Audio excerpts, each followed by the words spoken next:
Hello everyone, this is Alice at Welldoing, and today I'm talking to Susanna Abse, who is a psychoanalytic psychotherapist with plenty of experience working with couples. She was the chief executive at Tavistock Relationships, and she has written a book called Tell Me the Truth About Love. So hello Susanna, thank you very much for talking with me. Hi. Hi. Oh. So I love the book, it's obviously very insightful, lots of years of practice, and great to be have all those kind of fly on the wall moments to relationships. So what drew you to working with relationships? What drew me to working with relationships?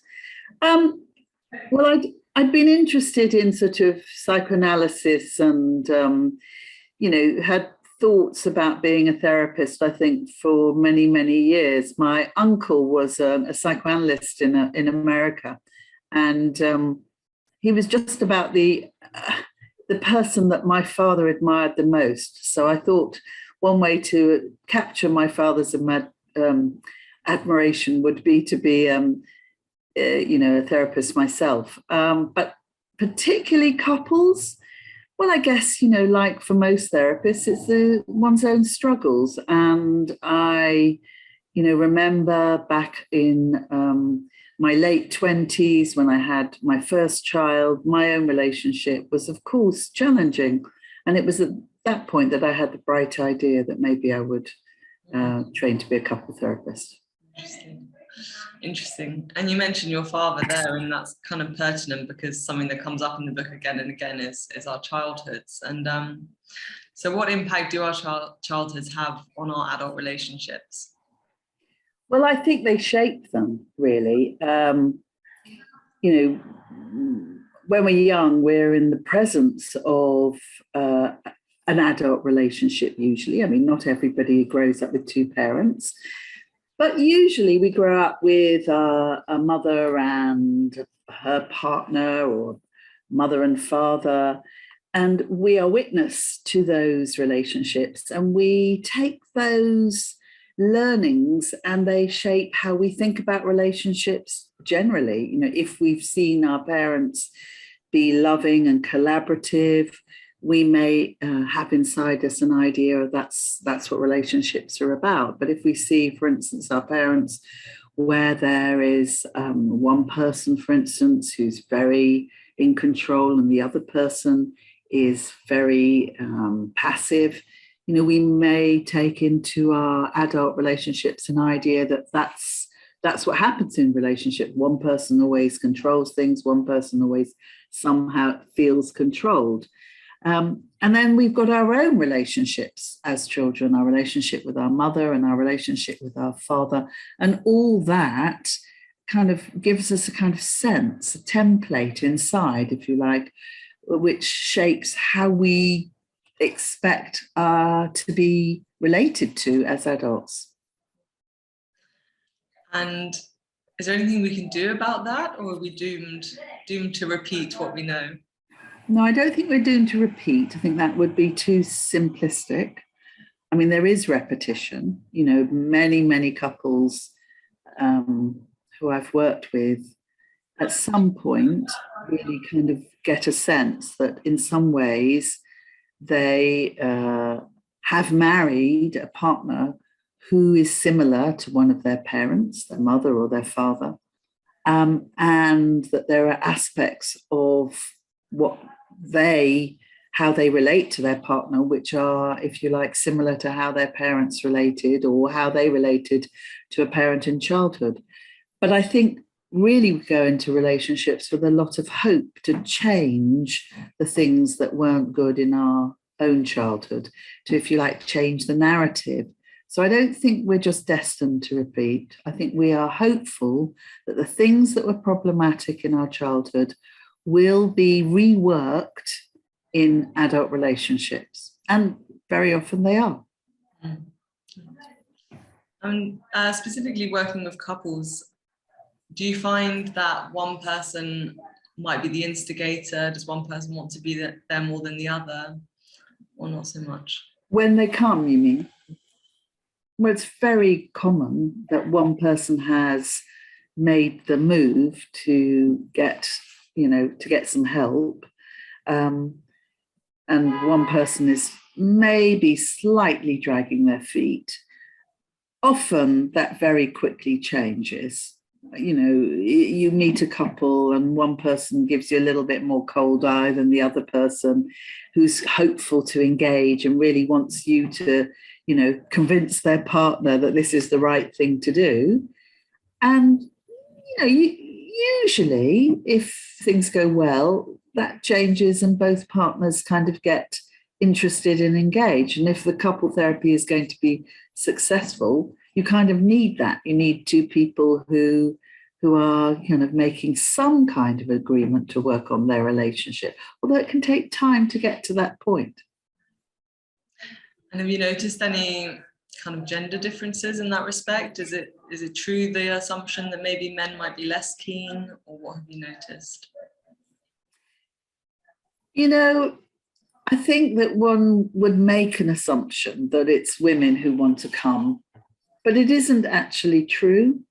I mean, I've never gone through every single referral I ever had and seen how many are men and how many are women as the first person to make contact with me. But I'm pretty sure it wouldn't be, you know, it would be 50-50-ish. I mean, you know, most therapy has been traditionally delivered more to women than to men. One of the interesting things about organization, my old organization, Tavistock Relationships, we were very unusual because we saw generally 48% men, 58% women. In other words, it was pretty balanced, the men and women that came to us. So I think couple therapy is slightly different from individual therapy in that men, you know, men who care about their relationships are actually perhaps more prepared to go and seek help than they are to seek help on their own. But all that's changing anyway. Yeah, of course. Yeah. That's interesting. And you mentioned actually in your book being taken by surprise, you know, as a kind of a new therapist, imagining that you were going to be dealing with kind of bullying husbands and passive wives, and actually how that took you by surprise. Yes, because I came from a background in sort of, you know, the feminist movement. And so when I went for my very first sort of interview to be a couple counsellor with what was then the National Marriage Guidance Council, now Relate, you had to write, you know, what do you think you will find hard? And I remember very much writing, I think I'm going to find it really hard to work with men who are intimidating and controlling and bullying women. But actually, most of the couples that I see, of course, men have their ways of exerting control, but overtly, often it's women who are more shouty, for instance, and more insistent and more, you know, cross overtly than men are. That doesn't mean to say men aren't cross. It just means the relationship has developed in a way that the women do a lot of the emotional expression and men tend to be more sort of apparently quiet and passive. But of course they exert their power in different ways. Interesting. It's fascinating. Yeah, you talk about one person in the couple taking on the emotions for both of them. And that's often women. Okay. Not always, but that is often women who are more comfortable with, if you like, being highly emotional and being upset and being distressed and perhaps complaining. Whereas men, you know, traditionally, I think have felt that it's more acceptable, that it's not really acceptable to be, you know, having upsets and being emotionally, you know, demanding. So yes, you see more emotional expression more often being given by women. But again, it's not always like that. Often couples are both very unexpressive.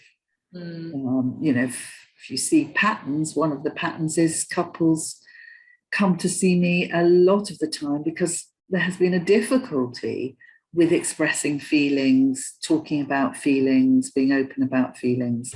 The relationship has been very repressed in some ways. The expression of unhappiness, complaint, arguments have been felt to be unacceptable in some way. So they've got, maybe years, sometimes decades of unprocessed feelings sitting between them that have finally corroded their relationship to the point that they've sought help. So would you say that's kind of at the core of a lot of reasons why people come? It's a breakdown or just complete lack of communication?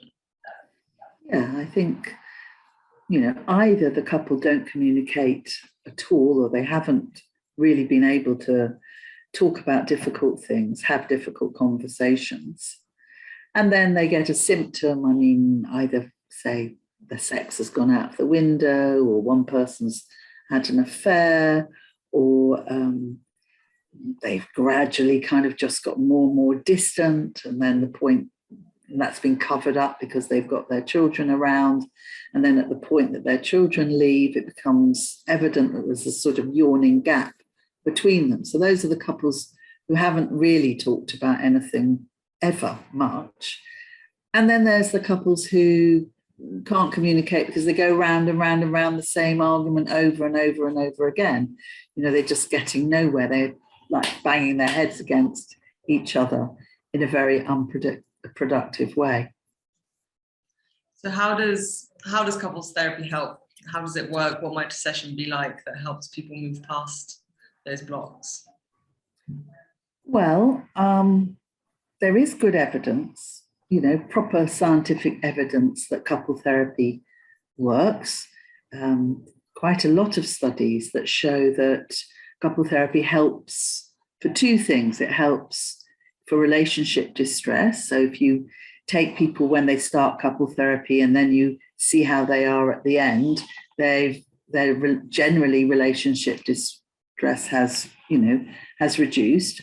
And it's also good actually for lifting depression. So often, of course, relationship distress and depression are bedfellows. If your relationship's really not going well, unsurprisingly, you can be very, very low. So generally, couple therapy, the evidence shows, does help with both those things. Of course, that's not everybody. That's taking, 100 people, probably, more than 50% of people will find themselves helped. Like with every therapy, doesn't help everybody. So yes, it can help, but I think you also have to be prepared for it to take a bit of time.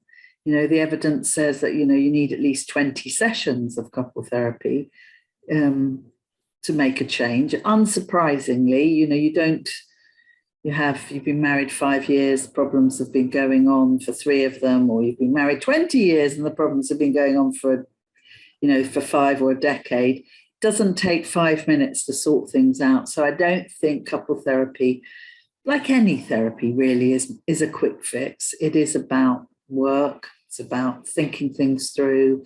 It's about talking about things that, you never thought you would.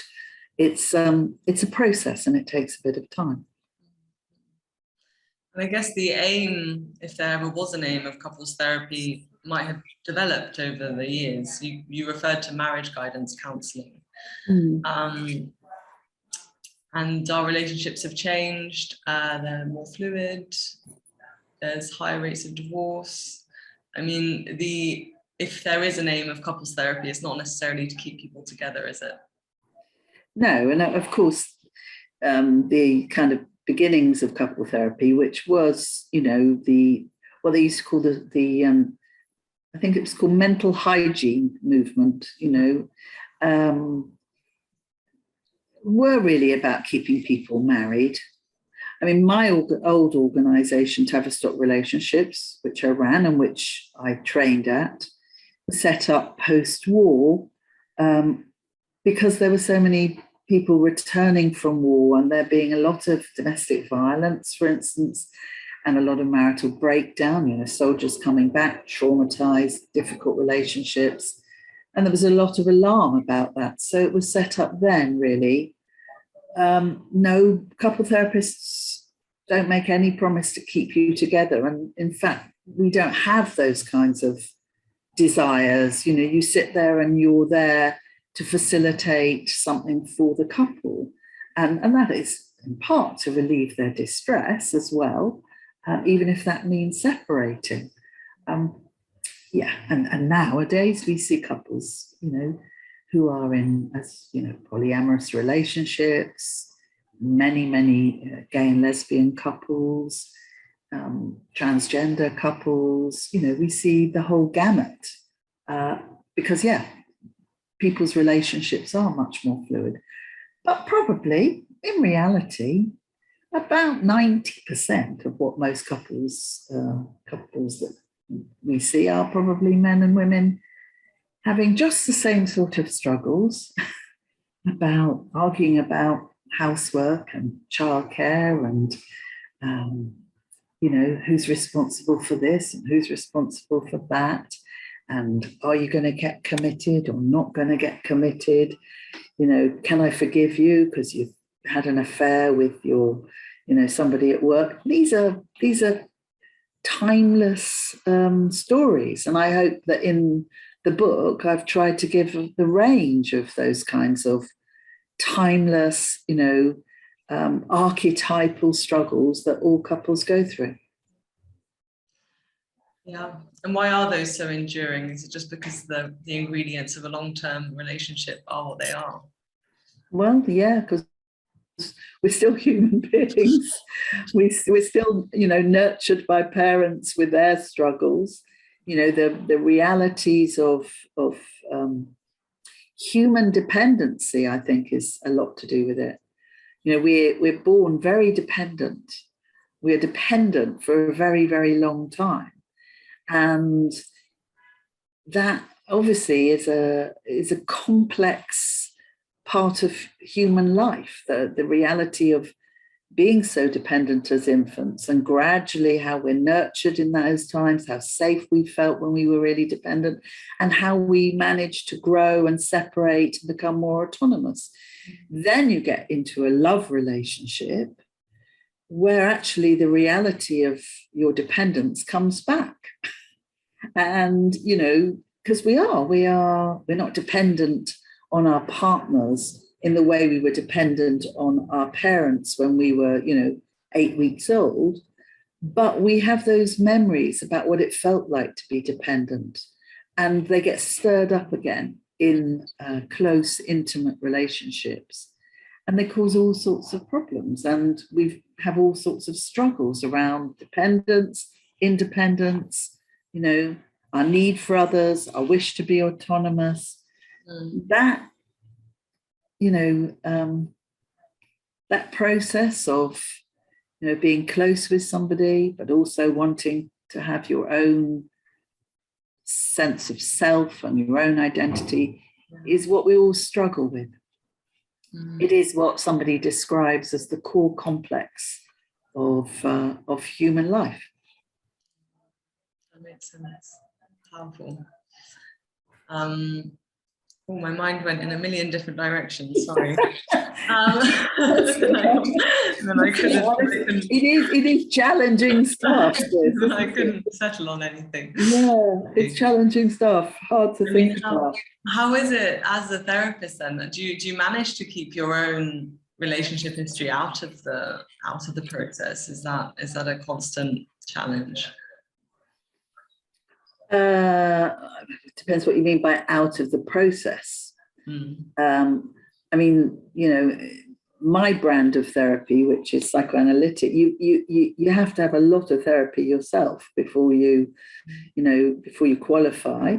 So you do a lot of work thinking about your own marriage, your own childhood, you know, your relationships with your siblings. You do a lot of thinking about that. And you hopefully then are able to separate out what belongs to you and what belongs to the couple that you're working with. But of course, we all get tangled up at times. And that's why all good therapists and all registered therapists are required to have supervision, because they need to be able to go and talk to somebody. We all do, or we talk to our colleagues. We have peer group supervision and consultation, where we think through some of the sort of thorny feelings that are being stirred up in us by the couples and individuals that we see. And it's all part of the process, and it gives us insight both into ourselves, so you're continuously learning about yourself as a therapist, and insight into your couples or your patients, what's going on for them, because all these feelings actually have meaning both for yourself and for them. I mean, that what you just said about learning what's yours and learning what's the other person's, or in this case the couple's, I mean, that's got to be an incredibly powerful thing just to do for yourself, for someone who wants a relationship too. So that self-exploration. Yeah, and I don't think anybody becomes a therapist because they feel everything is perfect with me. We all become therapists because we're trying to work things out for ourselves. And Jung had this idea about the wounded healer, and it was a very profound, important idea, because we're all wounded healers. Hopefully we've done quite a lot of our own work, and good therapists have done their own work, and therefore have something inside them about both the wounds and also how you recover from those wounds, or how you manage those wounds in a kind of healthy way. And what would you say to any therapists who are wondering whether working with couples is for them? Yeah. Well, I have lots of colleagues who think, oh my God, I couldn't cope with couples, too much noise. I think some therapists like the slowness of the work with an individual. You can be very meditative and slow. With couples, some of the time it's like that, but sometimes you have to be right on your, right up here. Like if I'm on Zoom with a couple arguing, I'm like this. You have to be in there, and you're like a part of trying to help them manage their emotional kind of experience. Everybody can be quite anxious or worked up, and you're what I call an auxiliary regulator. You're helping to manage feelings and process feelings and understand feelings between the couple. So you have to be prepared to get in there a bit at times, and to be able to think fairly quickly as well. So yeah, I think lots of therapists don't like that and don't want to do that. And other therapists like me find that really compelling and interesting and challenging. I like both, but I really enjoy working with couples for that reason. I can imagine.